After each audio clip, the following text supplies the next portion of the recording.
اور پاکستان اور چین کے مابین نہ صرف اقتصادی اور معاشی تعاون میں اضافہ ہوگا بلکہ پاکستان اور چین کے اسٹریٹجک تعلقات، دفاعی تعلقات اور اس کے ساتھ ساتھ پیپل ٹو پیپل کانٹیکٹ بڑھانے پہ جو اتفاق ہوا ہے، جو ایک دوسرے کا ٹیلنٹ ایک دوسرے کو منتقل کرنے کی جو بات ہوئی ہے، اس حوالے سے بہت بڑی پیش رفت متوقع ہے۔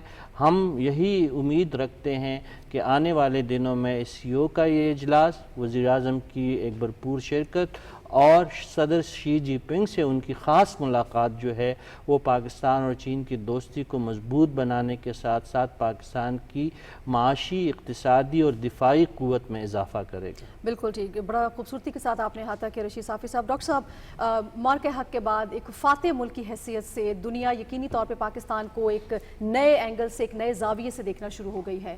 اب جب یہ بات کی جا رہی ہے کہ نیو ورلڈ آرڈر کے حوالے سے دنیا ہمیں متحرک نظر آتی ہے، تو اس تمام معاملات کو مد نظر رکھتے ہوئے وزیر اعظم کی ایک اور بڑی ہی اہم ملاقات ہوئی صدر پوتن سے، اس کو آپ کیسے انالائز کر رہے ہیں؟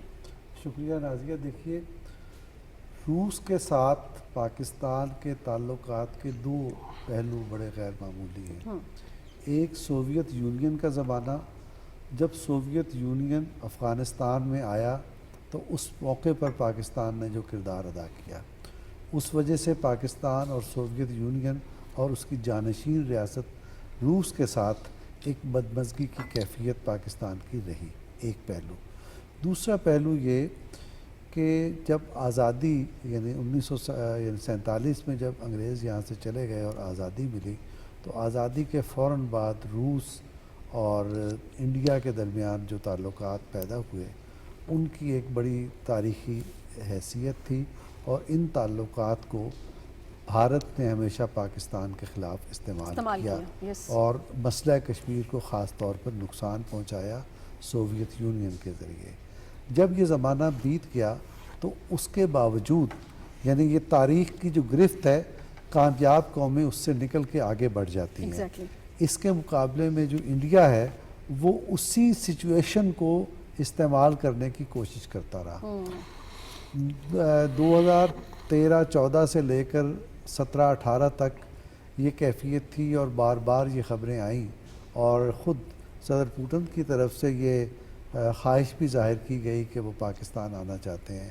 شاید دوروں کی تفصیلات بھی طے ہو گئیں، ممکن ہے کہ کوئی تاریخ بھی طے ہو گئی ہو، لیکن اس دوران میں انڈیا نے بہت گڑبڑ کی، شور مچایا اور کوشش کی کہ صدر پوتن پاکستان نہ آ سکیں۔ بلیک میلنگ بھی انڈیا کی طرف سے ہوئی۔ تو یہ زمانہ جو ہے یہ جو پاک اور روس تعلقات ہیں اس میں اس قسم کے نشیب و فراز آتے رہے، لیکن ان نشیب و فراز کے باوجود 2-3 واقعات کا میں عینی شاہد ہوں۔ جب پاکستان پہلی بار اناؤنس کیا گیا کہ SCO کا رکن بن گیا ہے، تو قزاقستان میں یہ SCO کی سربراہان مملکت کانفرنس ہوئی تھی۔ اس موقع پر جو روس کے صدر ممنون حسین مرحوم کے ساتھ ملاقات تھی، وہ بہت گرم جوش ملاقات تھی، اور ان کا جملہ مجھے یاد ہے۔ اس موقع پر انہوں نے کہا تھا کہ پاکستان کی SCO میں شمولیت اس خطے میں توازن پیدا کرنے کا باعث بنے گی۔ اور اس کے بعد جب یہ چنگڈاؤ میں سربراہان حکومت پھر ہوئی، شاید یہ 2018 کی بات ہے کانفرنس، اس موقع پر بھی صدر پوتن نے صدر ممنون حسین کے ساتھ گفتگو میں انہی پرجوش جذبات کا اظہار کیا۔ اب آپ یہ دیکھیے کہ انڈیا ایک طرف یہ سب کچھ کر رہا تھا اور دوسری طرف یہ صورتحال ہوئی۔ ایک بات میں بھول گیا کہ جو میں معافی چاہتا ہوں، ازبکستان میں یہ ملاقات ہوئی تھی، تو ازبکستان میں بالکل اسی طرح پیچھے پیچھے گھومتے پھر رہے تھے انڈیا کے وزیر اعظم 56 انچ والے، لیکن اسی زمانے میں بہت اہم معاملہ تھا جس کا پاکستان کی اکنامی سے تعلق تھا، اس میں روس کا ووٹ بڑا امپورٹنٹ تھا۔ ایک طرف وہ ان کے پیچھے پیچھے پھر رہے تھے، اور اگلی صبح جو روس نے ووٹ دیا وہ پاکستان کے حق میں تھا۔ اس کا مطلب یہ ہے کہ روس بھی تاریخ کی گرفت سے آگے نکل گیا، پاکستان بھی آگے نکل گیا، اور اب برابری کی بنیاد پر، احترام کی بنیاد پر اور خطے میں استحکام اور خوشحالی کی بنیاد پر یہ تعلقات آگے بڑھ رہے ہیں، اور تعاون کے نئے دور کا آغاز ہو رہا ہے۔ تعاون کے نئے دور کا آغاز ہو رہا ہے، اور اس میں یہ آج کی ملاقات ہے یہ ایک نئی بنیاد فراہم کرے گی۔ بالکل ٹھیک۔ شنیلا، سی پیک فیز 2 کی اگر ہم بات کریں تو وفاقی وزیر احسن اقبال نے اس پر بات کی، اور وہ یہ کہتے ہیں کہ جو فیز 2 میں ہم داخل ہو رہے ہیں تو بہت سے ایسے سیکٹرز ہیں جس میں پیش رفت کی جا سکتی ہے، جس میں انہوں نے ذکر کیا لائف سٹاک کا، قابل تجدید توانائی کا، بائیو ٹیکنالوجی کا، سولر اور گرین انرجی کا، زراعت کا۔ اس میں ایک ہیوج سکوپ ہے، پاکستان اس سے فائدہ اٹھا سکتا ہے۔ اور جب ہم بات کرتے ہیں گرین انرجی کی تو چینیز کمپنیز جو ہیں وہ اس میں سرمایہ کاری بھی کرنا چاہتی ہیں، تو یہ کتنی اہم پیش رفت ہے فیز 2 کے حوالے سے اگر ہم بات کریں تو؟ بہت شکریہ نازیہ۔ نازیہ، بات یہ ہے کہ جو اس وقت پاکستان میں حکومت ہے، اگر آپ دیکھیں تو ان کی پالیسی یہی ہے کہ ہم نے اپنی پاکستان کی معیشت کو بہتر سے بہتر کرنا ہے اور جو پاکستان کے اندر سرمایہ کار کو لے کے آنا ہے۔ اب دیکھیں، اب جو گرین انرجی کی یا بات کرتے ہیں، گرین انیشیٹو کی ہم بات کرتے ہیں، رینیویبل انرجی کی ہم جب بات کرتے ہیں تو آپ اس کے ساتھ یہ دیکھیں کہ پاکستان کو اس کی اس وقت ضرورت کتنی ہے۔ انوائرمنٹل جو چینجز آ رہی ہیں جس کی وجہ سے ابھی جو سیلاب آ رہا ہے، ہماری جو زرعی زمینیں تھیں ان کے اوپر جو ہاؤسنگ سوسائٹیاں بن گئی ہیں یا اب وہ زمینیں رہ گئی ہیں جہاں پہ کاشتکاری نہیں ہو سکتی، تو ہم اس کے لیے چائنا سے بہت فائدہ اٹھا سکتے ہیں۔ جو پچھلے دنوں وزیر اعظم صاحب نے اپنے ایک انیشیٹو کے تحت کچھ سٹوڈنٹس، سینکڑوں کی تعداد میں سٹوڈنٹس ہیں، ان کو اسکالرشپ دے کے وہ جائیں چائنا کی جا کے زرعی یونیورسٹیز میں پڑھیں اور وہاں سے علم حاصل کر کے پاکستان کے اندر آئیں، تاکہ یہاں پہ آ کے ہم جو چائنا جو اصلاحات کر رہا ہے یا چائنا کے اندر جو ٹیکنالوجی استعمال کی جاتی ہے زراعت کو بڑھانے کے لیے پاکستان کے اندر بھی، کیونکہ ظاہر ہے پاکستان کو پانی کا بھی سامنا کرنا پڑا ہے۔ ہماری جو زمینیں بنجر ہیں تو ان بنجر زمینوں سے ہم کیسے فائدہ اٹھا سکتے ہیں، ڈرپنگ کیا ہوتے ہیں، ڈرپنگ کے ذریعے جا کے ہم کم سے کم پانی استعمال کر کے ہم کیسے زیادہ فصلیں اگا سکتے ہیں، کون سے ایسے بیج لے کے آ سکتے ہیں جن کے ذریعے بھی زیادہ سے زیادہ کاشتکاری ہو سکتی ہے، تو یہ وہ چائنا کی مدد سے ہم کر سکتے ہیں۔ اور چائنا کی بہت سی کمپنیاں بھی یہاں پہ آ کے انویسٹ کر سکتی ہیں، جو انہوں نے اپنے تجربات ہے اس سے استفادہ کرتے ہوئے یہاں پہ اس کا کر سکتی ہیں۔ پھر احسن اقبال صاحب یہ جو کہہ رہے تھے کہ آگے آنے والا دور ہے سولر کا، تو ظاہر ہے ابھی بھی اگر ہم دیکھیں پاکستان کے اندر جو سولر پلیٹس لگ رہی ہیں ان میں زیادہ تر چائنا کی طرف سے آ رہی ہیں، تو وہ چائنا کی طرف سے جو آ رہی ہیں تو کیوں نہیں ان کمپنیوں کا کہا جائے کہ پاکستان کے اندر آئیں اور یہاں پہ آ کے سرمایہ کاری کرنا شروع کریں۔ جیسے کہ فیصل آباد کے اندر یہ جو آپ کی فلور ٹائلز ہوتی ہے وہ چائنا کی بہت سی کمپنیوں نے وہاں پہ آ کے اپنی کمپنیاں بنائی ہیں، وہاں سے وہ ٹائلز بناتے ہیں جو پاکستان میں فلور کے اندر استعمال ہوتے ہیں۔ اس طرح اگر سولر کے لیے بھی آئیں یہاں پہ آ کے کریں، اس سے یہ ہوگا کہ یہاں پہ روزگار کے مواقع بھی کھلیں گے۔ ہماری جو لوکل مارکیٹ ہے وہاں سے وہ اگر اٹھائیں گے لیبر تو ان کو روزگار بھی ملے گا، سرمایہ بھی آئے گا، اور جو ہم کہتے ہیں کہ ہمارا زر مبادلہ بہتر ہونا چاہیے وہ زر مبادلہ جو ہمارا وہ بہتر ہوگا۔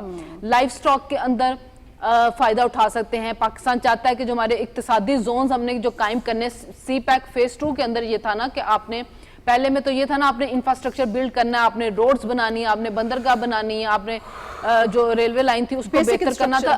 اب اس کے بعد اب آ رہے ہیں اقتصادیات کی طرف جو آ رہے ہیں، تو پاکستان چاہ رہا ہے کہ اقتصادی زونز جو ہیں وہ اس کو قائم کیا جائے، تو اس میں بھی چائنا جو ہماری وہ ہیلپ کرے۔ اور چائنا کو اگر آپ دیکھیں تو اس کا مشن ہی یہی ہے کہ وہ جنگوں میں یا ان چیزوں میں نہیں پڑ رہے، وہ دنیا کے ساتھ یہی کریں کہ سرمایہ کاری کریں، تجارت کو بہتر کریں۔ اب BRI کیا ہے کہ وہ کنیکٹیویٹی ہے نا، کنیکٹ ہوتے جائیں دوسرے ممالک کے ساتھ اور ان کے ساتھ زیادہ سے زیادہ پروجیکٹس کے اندر جو ہے وہ کام کرتے جائیں، وہاں پہ سرمایہ کاری کریں۔ تو پاکستان نے بھی اب سی پیک فیز 2 میں جو جانا چاہ رہے ہیں تو اس کے لیے جتنے جو پروجیکٹس بنائیں گے اگر وہاں پہ اس کی چائنا کی سرمایہ کاری آئے گی تو یہ ملک کے لیے فائدہ مند ہوگا کہ یہاں پہ روزگار کے جتنے مواقع پیدا ہوں گے جو کہ سی پیک فیز 1 میں بھی ہوئے تھے، اب پھر درمیان میں کام اس کا روک دیا گیا تھا، اب جب 2 پہ سٹارٹ ہوگا تو پھر اس کے بعد روزگار کے مواقع لوگوں کے لیے پیدا ہوگے۔ جو اتنی ان امپلائمنٹ پاکستان کے اندر ہو چکے تو آپ نے اپنے نوجوانوں کو روزگار تو دینا ہے نا، تو یہ وہ چیزیں ہیں جو کہ پاکستان جہاں پہ بھی جا رہا ہے، چائنا سے بات کریں یا روس سے بات کریں یا ازبکستان، تاجکستان،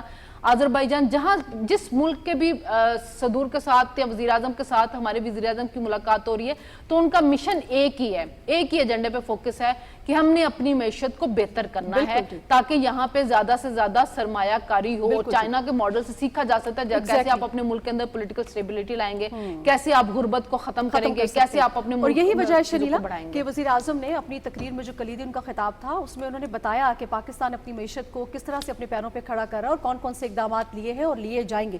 ہمایوں صاحب, فیز 2 کے حوالے سے بات کر لیتے ہیں. چینی صدر نے آج یہ فرمایا اپنی بات کرتے ہوئے وزیر اعظم سے کہ پاکستان کی اقتصادی ترقی میں چین اپنا بھرپور کردار ادا کرے گا. جب ہم سی پیک فیز 2 کی بات کرتے ہیں تو پاکستان اس کے لیے کس حد تک تیار ہے؟ جس طرح شنیلا نے کہا کہ پہلے فیز میں کچھ التوا ہم نے دیکھا اور کچھ بے چینی بھی ہم نے اس حوالے سے دیکھی دوسری جانب بھی, لیکن اب ہماری تیاری کیسی ہے؟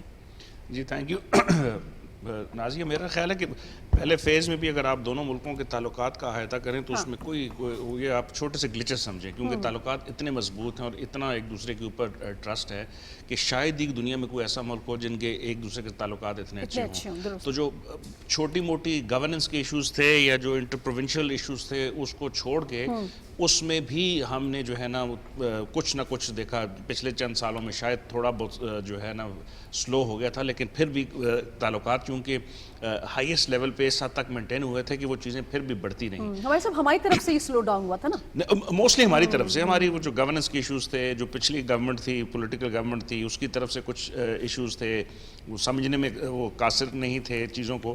لیکن جو آپ اگر اس کے 10 سال جو ہم نے پچھلے سال اس کو دیکھا, یہ سال کے درمیان میں ہم نے دیکھا جب سی پیک کا پہلا جب ہم نے 2015 میں وہ اگریمنٹ سائن کیے تو ہم نے تقریباً 250,000 کی جابز کریٹ کی. ہم نے جو ہے نا 8,000 سے پلس تقریباً 10,000 8,000 سے 10,000 کے درمیان میگا واٹ کی بجلی ہم نے بنائی. ہم نے جو ہے وہ کوئی 866 کے قریب جو ہے ٹرانسمیشن لائنز وہ ہم نے بنائی. ہم نے جو ہے نا 550 پلس کلومیٹر کی سڑکیں بنائی. ہم نے پورا ایک انفراسٹرکچر بچھا دیا. میں آپ کو پچھلے پورے 10 سال کا احاطہ بتا رہا ہوں. اور اس میں پھر جو ابھی جس کا آپ ذکر بھی کر رہی تھیں پرائم منسٹر کی اور پھر احسن اقبال صاحب کی اس تقریر کا جس میں وہ اپنی چینی ہم منصوبوں کے ساتھ گفتگو کر رہے تھے, ہم نے فیز 2 کا انعقاد بھی کر دیا. ہم نے 3 اور 4 کے قریب جو ہے اسپیشل اکنامک زونز کا ذکر کیا. ہم نے ایگریکلچر, ہم نے گرین انرجی, ہم نے مائنز اینڈ منرلز, ہم نے ایک پورا ایک کمپریہنسو 7 سے 8 ایریاز جو ہیں اس کے اوپر جو ہے وہ گفتگو شروع کر دی. یہ اس چیز کا جو ہے نا اشارہ دیتا ہے کہ یہ جو higher than mountains and deeper than ocean کا وہ جو ایک ہم اکثر ایکسپلین کرتے ہیں ان دونوں ملکوں کی دوستی کا اور آئرن بردرز کا جس کا آج کل ہم ذکر کر رہے ہیں, یہ ایک نئے فیز میں داخل ہو گئی ہے. ایس سی او کا ایک جو سمٹ ہے جس کے اوپر ہم گفتگو کریں وہ ایک ایڈڈ بینیفٹ ہے. ایس سی او جو ہے وہ روس اور چین اور جو گلوبل ساؤتھ کے ممالک ہیں ان کی ریپرزنٹیشن کرتا ہے اور پاکستان اس کا ایک بہت پیوٹل اور جو ہے نا پینیکل رول ادا کرتا ہے چونکہ ہم درمیان میں ہیں East Asia, West Asia, South Asia کے درمیان. اور پاکستان نے سی پیک کے ساتھ جو انفراسٹرکچر بنا لیا فیز 1 میں, اب فیز 2 جو ہے ان تمام ممالک کو جو ہے وہ کنیکٹ کرے گا اور اس کے ساتھ جو ایک دوسرے کے ساتھ کنیکٹیوٹی کی وجہ سے جو تجارت بڑھے گی, جو گلوبل ساؤتھ کی ریپرزنٹیشن ہے, آپ اس کو کلائمیٹ چینج میں لے لیں, پاورٹی ایلیویشن میں لے لیں, اس کو دنیا کے اور ریسرچ اینڈ ڈیولپمنٹ میں لے لیں, ایگریکلچر کے اندر لے لیں, تو میرا خیال ہے پاکستان نے اپنے آپ کو سفارتی طور پہ اتنا اہم ثابت کر دیا ہے کہ آپ جو پی ایم کی جو آپ اگر دیکھیں یہ پچھلے 2 دنوں کی جو تصاویر دیکھیں تمام ہیڈ آف سٹیٹس کے ساتھ, پھر ان کی جو سائیڈ لائنز کی میٹنگ تھی, میرے خیال ہے اس نے پاکستان کے رول کو ڈسپائٹ دا فیکٹ کہ ہمارا ہمسایہ ملک جو ہے اور ہم ابھی بھی چاہتے ہیں ان کے ساتھ تعلقات بہتر ہوں. ہم یہ نہیں کہتے, پرائم منسٹر نے اپنی اسپیچ میں بار بار اس چیز کا ذکر کیا, ڈائلاگ کا ذکر کیا, equitable distribution of resources, water کے اوپر انہوں نے بڑی اہم گفتگو کی.